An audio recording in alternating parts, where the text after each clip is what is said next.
अगर आपको लगता है कि 15 अगस्त था इसलिए बीसीसीआई ने श्रीलंका वालों के साथ एक सीरीज रख दी तो आप बिल्कुल गलत है। हमारी योजना ऐसे नहीं होती। आपको लगता होगा कि लास्ट मोमेंट ऐसा कर दिया, लास्ट मोमेंट ऐसा कर दिया, ऐसा नहीं होता है जी। हम बहुत डिटेल में प्लान करके चीजों को ऑर्गेनाइज करते हैं। तो जिन लोगों को लग रहा था कि 15 अगस्त के दिन इंडिया की श्रीलंका के साथ सीरीज शुरू होना सिर्फ एक संयोग है, उनको हम बता दें संयोग नहीं प्रयोग है। 15 अगस्त के दिन बीसीसीआई ने वाला टेस्ट रखकर एक मास्टर स्ट्रोक खेला है, क्योंकि कल कोई छोटा मोटा मैच नहीं था बल्कि भारतीय क्रिकेट के इतिहास का 600वां टेस्ट मैच था। क्या बात है सर, क्या बात, ये बात है। 600 टेस्ट मैच खेलने वाला भारत इंग्लैंड और ऑस्ट्रेलिया के बाद तीसरा देश बन गया। एक ऐसे टाइम में जब लोग ये कह रहे थे कि टेस्ट क्रिकेट का कोई फ्यूचर नहीं है, अचानक से अब टेस्ट क्रिकेट रिलेवेंट भी हो गया और लोग इंटरेस्ट भी लेने लगे। खासकर भारत ने पिछले कुछ सालों में बहुत सारे टेस्ट मैच खेले, जिसका रिजल्ट ये है कि हम अब 600 टेस्ट मैच खेलने वाले दुनिया के तीसरे देश बन गए। यहां पर एक बात और भी कंसीडर करना जरूरी है कि इंग्लैंड और ऑस्ट्रेलिया हमसे आगे शायद इस वजह से हैं क्योंकि उन्होंने सबसे पहले क्रिकेट खेलना शुरू कर दिया था और पानी के जहाज से एक दूसरे के देश में जाकर वो लोग क्रिकेट खेलते, इसलिए उन लोगों के इतने ज्यादा मैच हैं। लेकिन चलो बाकी लोगों से हमको क्या लेना देना, हम फोकस करते हैं अपने पर। और आज की वीडियो में हम आपको बताते हैं कि अपने फेवरेट 5 इंडिया के टेस्ट मैच कौन से हैं, यानी मेरे हिसाब से इंडिया के टॉप 5 टेस्ट मैच कौन से हैं, ये आपको आज की वीडियो में बताऊंगा। ये बात मैं क्लियर करना चाहता हूं कि ये मेरी पर्सनल चॉइस है, मेरी ओपिनियन है और कोई फैक्ट नहीं है।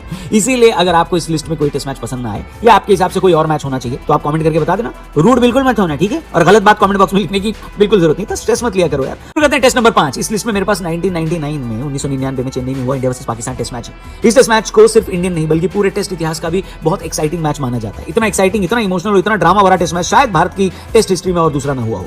1999 में भारत और पाकिस्तान के बीच पॉलिटिकल टेंशन एकदम ऑल टाइम हाई थी। हालांकि अभी करगिल युद्ध शुरू नहीं हुआ था। जिस टेस्ट मैच की हम बात कर रहे हैं वो जनवरी में शुरू हुआ था। पहले इनिंग्स में पाकिस्तान ने 238 रन बनाए। अनिल कुंबले ने 6 विकेट लिया, पाकिस्तान को ऑल आउट करने में इंपॉर्टेंट रोल निभाया। लेकिन पाकिस्तान ने भी कमबैक किया और इंडिया को बड़ी लीड नहीं लेने दी, 254 पर ऑल आउट कर दिया। शकील मुश्ताक और वसीम अकरम की वजह से इंडिया की तरफ से हाईएस्ट स्कोरर सौरव गांगुली रहे, जिन्होंने 54 रन बनाए। लेकिन असली खेल इस टेस्ट मैच में दूसरी इनिंग में शुरू हुआ, जब अखिल श्रीनाथ और वेंकटेश प्रसाद ने पूरी कोशिश की, लेकिन पाकिस्तान की तरफ से शाहिद अफरीदी के अंदर उस दिन आत्मा आ गई थी, ऐसा लग रहा है। अकेले दम पर अफरीदी ने 141 रन बनाए और पाकिस्तान 286 पर पहुंच गई। टीम इंडिया के पास जीतने के लिए 270 का टारगेट था। सामने थे शकील मुश्ताक, जिनकी नई इजाद की गई गेंद यानी दूसरा का जवाब किसी भी भारतीय बल्लेबाज के पास नहीं था। ऊपर से टेस्ट मैच में 270 का टारगेट चौथी इनिंग में वैसे भी सबकी पहुंच से बाहर रहता है। आज भी टेस्ट क्रिकेट की चौथी इनिंग में 270 रन बनाने मुश्किल होते हैं। 1999 में तो और भी ज्यादा मुश्किल थे। लेकिन जहां मैटर बड़े होते हैं वहां गॉड यानी कि क्रिकेट के भगवान सचिन तेंदुलकर खड़े होते। सचिन दूसरी तरफ से गिरते हुए विकेटों के बीच अड़ गए। फाइनली उनका साथ देने के लिए नयन मोंगिया भी मिल गए और भारत एक इम्पॉसिबल जीत लगभग प्राप्त करने चला था। लेकिन सचिन जब 136 पर आउट हुए तब ये क्लियर हो गया कि इंडिया मैच नहीं जीत सकती। मात्र 12 रन से भारतीय मैच हार गए। करोड़ों दिल टूट गए थे, लेकिन इसके बावजूद इस टेस्ट मैच को चेन्नई की क्राउड के लिए याद किया जाता है, जिन्होंने टूटे दिल के बावजूद पाकिस्तान और भारत की परफॉर्मेंस के लिए खड़े होकर तालियां बजाई। इंडिया टेस्ट मैच भले हार गया हो, लेकिन आने वाले टाइम में इंडिया किस तरह से खेलने वाला है इसकी झलक हमको इस टेस्ट मैच में मिल गई। मेरी लिस्ट में भारत का बेस्ट टेस्ट नंबर 4 है। 2003 में हुआ एडिलेड टेस्ट। 2003 में हुई ये टेस्ट सीरीज क्रिकेट से ज्यादा गालियों की वजह से चर्चा में थी। ऑस्ट्रेलिया वालों का मुंह बंद ही नहीं हो रहा था। वो पहले टेस्ट मैच में भी जमकर स्लेजिंग कर रहे थे और दूसरे में भी उन्होंने बहुत गालियां दी। ऐसे में इस टेस्ट मैच में हुआ ये कि ऑस्ट्रेलिया वालों ने पहले बैटिंग करते हुए 556 रन बनाए। जी हाँ, 556 बनाने का मतलब ये होता है कि आप फॉलो ऑन देकर बड़ी आराम से जीत सकते हैं। मोस्ट प्रोबेबली ये जीत इनिंग से होती है। यही बात शायद ऑस्ट्रेलिया वालों को भी लग रही होगी। लेकिन इंडिया ने इस मैच में ईंट का जवाब पत्थर से दिया। पॉन्टिंग की डबल सेंचुरी के जवाब में राहुल द्रविड़ ने डबल सेंचुरी लगाई और टीम इंडिया ने पहले इनिंग में 523 रन बनाए और ऑस्ट्रेलिया को ज्यादा लीड लेनी नहीं दी। दूसरा, ऑस्ट्रेलिया वालों ने यह सोचा कि वो बदला पूरा कर लेंगे, लेकिन उनके सामने आए अजीत आगरकर, जिन्होंने अपने करियर की बेस्ट परफॉर्मेंस दी, 6 विकेट ली और ऑस्ट्रेलिया को 196 पर ऑल आउट कर दिया।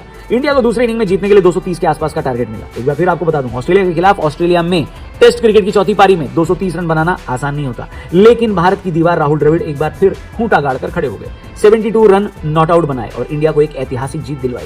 ये जीत कितनी इंपॉर्टेंट थी इस बात से समझ लीजिए कि हम ऑस्ट्रेलिया की धरती पर 22 साल बाद जीते। अब बात करते हैं मेरे फेवरेट टेस्ट मैच यानी टेस्ट नंबर 3 की। ये तो आपको याद ही होगा कि पिछले साल हमारी टीम इंग्लैंड गई हुई थी, जहां पर कंट्रोवर्सी कम नहीं थी। रोहित शर्मा और विराट कोहली रिटायर हो चुके थे, यानी उनके बिना ये हमारा पहला दौरा था। कप्तान शुभमन गिल पहली बार कप्तान बने थे और उनके सामने इंग्लैंड को उनके घर पर हराने का चैलेंज था। ऊपर से इंग्लैंड वाले यहां पर भी बहुत ज्यादा मुंह चला रहे थे और हमारे खिलाड़ियों को बहुत ज्यादा गाली दे रहे थे। छोटी छोटी बात पर बारात के फूफा की तरह नाराज हो जाते थे। जैसे एक टेस्ट मैच जो ड्रॉ की तरफ जा रहा था, उसमें रविंद्र जडेजा की सेंचुरी होने वाली थी। इंग्लैंड के कप्तान बेन स्टोक्स ने आकर जबरदस्ती हाथ मिलाने की कोशिश करी, यानी एक तरीके से ये बोला कि आप सेंचुरी पूरी मत करो, टेस्ट मैच ड्रॉ करके अपने घर निकल लो। टीम इंडिया ने ऐसा नहीं किया तो बेन स्टोक्स को और ज्यादा बुरा लग गया।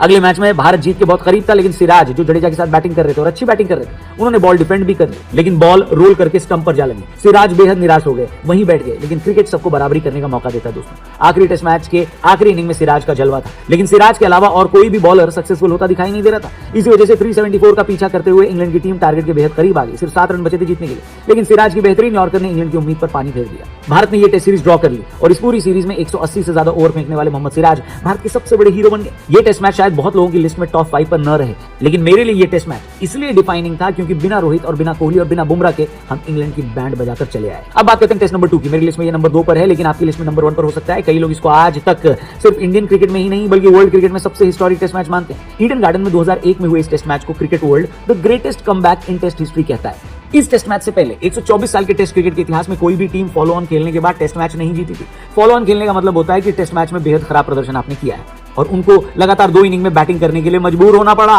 चौथे दिन का खेल जब शुरू हुआ तब सब ये मान चुके थे कि ये टेस्ट मैच इंडिया आज ही हार जाएगा। फॉलो ऑन वाली पारी खेलने के लिए वीवीएस लक्ष्मण और राहुल द्रविड़ चौथे दिन का खेल शुरू होने पर मैदान पर आए और फिर हुआ क्या हुआ? टेस्ट क्रिकेट के इतिहास का सबसे बड़ा करिश्मा हुआ। दिन का खेल खत्म होने तक यानी 90 ओवर फेंके जाने तक टीम इंडिया ने एक भी विकेट नहीं गंवाया। वीवीएस लक्ष्मण और राहुल द्रविड़ दिन का खेल खत्म होने पर नॉट आउट वापस गए। शेन वॉर्न और ग्लेन मैकग्रा जैसे लेजेंड्स मेंटली और इमोशनली ड्रेन हो चुके थे। इन दोनों की वजह से टीम इंडिया ने ऑस्ट्रेलिया को एक बहुत बड़ा टारगेट पूरा करने को दिया और फिर 20 साल के हरभजन सिंह ने इस टेस्ट मैच में हैट्रिक लेकर बॉलिंग में कमाल कर दिया और भारत ये टेस्ट मैच फॉलो ऑन मिलने के बावजूद 171 रन से जीत गया। इस टेस्ट मैच का अगर आपको इंपैक्ट देखना है ना तो ऐसा समझ लो कि इस टेस्ट मैच से पहले अगर कोई टीम बहुत अच्छा बॉलिंग परफॉर्मेंस कर लेती थी तो फॉलो ऑन देने से पहले बिल्कुल नहीं हिचकी जाती थी, लेकिन इस टेस्ट मैच के बाद टीमों ने फॉलो ऑन देना छोड़ दिया। अब टेस्ट क्रिकेट में भले ही कोई टीम दूसरी टीम को कितनी जल्दी ऑल आउट कर दे, लेकिन फिर खुद बैटिंग करने आ जाती है और फॉलो ऑन नहीं देती। समझे? चलिए अब बात करते हैं टेस्ट नंबर 1 की, जो कि है ब्रिस्बेन टेस्ट 2021। यहां पर मैं एक बात क्लियर कर दूं कि कई लोगों के हिसाब से कोलकाता 2001 भारतीय क्रिकेट इतिहास का सबसे बड़ा टेस्ट मैच है, लेकिन जैसे कि मैंने आपको वीडियो में शुरू में बताया कि मैं फैक्ट नहीं बता रहा हूं, अपनी ओपिनियन बता रहा हूं। और मेरी ओपिनियन में ब्रिस्बेन 2021 कोलकाता 2001 से ज्यादा बड़ा मैच था। ये जीत ज्यादा बड़ी जीत थी। इसकी वजह है कोविड। पूरी दुनिया इस महामारी को झेल रही थी और टीम इंडिया को थोड़ा ज्यादा झेलना पड़ा था, क्योंकि ऑस्ट्रेलिया के क्वारंटीन रूल के हिसाब से एक खिलाड़ी को 15 से 20 दिन का क्वारंटीन करना पड़ता था। इसके बाद उनको बायो बबल में जाने का मौका मिलता था। और इस सीरीज में टीम इंडिया को इतनी इंजरी हुई, लेकिन इसके बावजूद बहुत ज्यादा रिप्लेसमेंट नहीं भेजे गए, क्योंकि प्रॉब्लम यही थी कि हर खिलाड़ी को 15 दिन के लिए कमरे में बंद रहना पड़ेगा। उसके बाद वो जब खेलने के लिए रेडी होगा तब तक कहो सीरीज खत्म हो जाए। इसी वजह से टीम इंडिया को ये इंस्ट्रक्शन दिए गए थे कि जो है वहां पर प्लेयर अवेलेबल उसी में काम चलाओ। ये वही सीरीज है। इसके पहले मैच में टीम इंडिया 36 पर ऑल आउट हो गई थी, लेकिन फिर शार्दुल ठाकुर, वाशिंगटन सुंदर जैसे प्लेयर हमारे लिए हीरो बनकर निकले और आखिरी इनिंग में शुभमन गिल, रोहित शर्मा और लास्ट में ऋषभ पंत ने गाबा में ऑस्ट्रेलिया का ढाबा बना दिया और एक ऐतिहासिक टेस्ट मैच और सीरीज अपने नाम कर लिया। तो दोस्तों ये थे मेरे 5 फेवरेट टेस्ट मैच, जो कि भारत के 600 टेस्ट मैच पूरे होने की खुशी में हमने उनका लिस्ट आपको दिया। हाँ, 1976 वगैरह में जो India versus West Indies test हुए हैं मैं उनको काउंट नहीं कर रहा हूं, क्योंकि मैंने देखा ही नहीं, सिर्फ पढ़ा है उनके बारे में। इसी तरह आप अपने फेवरेट 5 टेस्ट मैच जो इंडियन टीम के रहे हो उनको कमेंट करके जरूर बताना। और थैंक यू फॉर वॉचिंग। जल्दी मिलते हैं दोस्तों, चैनल सब्सक्राइब करना। जय हिंद।